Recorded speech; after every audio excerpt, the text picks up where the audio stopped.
ଦର୍ଶକ ବନ୍ଧୁ ନମସ୍କାର। ବର୍ତ୍ତମାନ ତ ଆପଣ ଗୋଟେ 2024 ଏଥର ଗୋଟେ ନୂଆ ଘଟଣା ଘଟିଛି।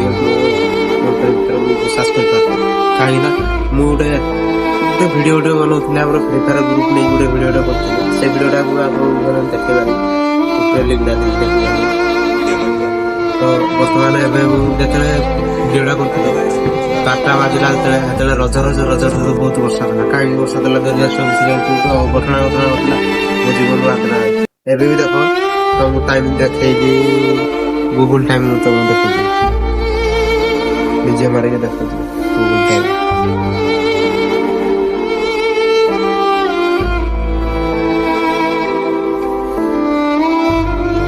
ଦେଖିପାରୁଥିବେ ଏବେ ବାଛି 1:05, ଉପରେ ବାଛି 1:05।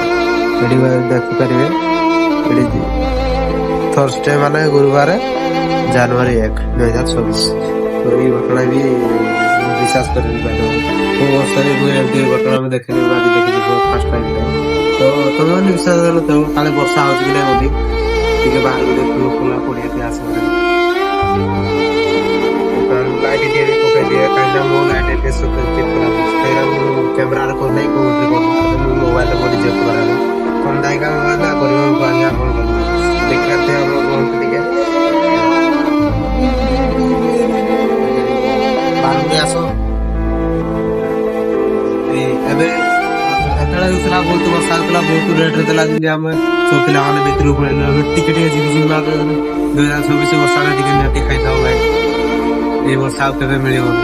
ବହୁତ ଲୋକ ବର୍ଷା କେତେ ପାଣି ଏଠି ଆସ ଟିକେ ଦେଖିଦେବୁ, ଟିକେ ଗୋଟେ ରିଲ୍ସ ଭିଡିଓ କରିଦେବୁ। ଏଇ ପାଖେ କେତେ ବର୍ଷା, କେତେ ପାଣି, ଆମ ଛାତ ଉପରେ ବି କେତେ 2024 ବର୍ଷା ପ୍ରଥମ ଥର ଆପଣମାନେ ଖାଇଥିବେ କି ନାହିଁ ଜାଣି ନାହିଁ, କିନ୍ତୁ ମୁଁ ଫାର୍ଷ୍ଟ ଟାଇମ୍ ଖାଇଛି। ଥଣ୍ଡା ବି ଧରିଦେଲା, ମତେ ବି ବହୁତ ଖୁସି ଲାଗିଲା। ଥଣ୍ଡା ଧରୁ, କାହିଁକି ନା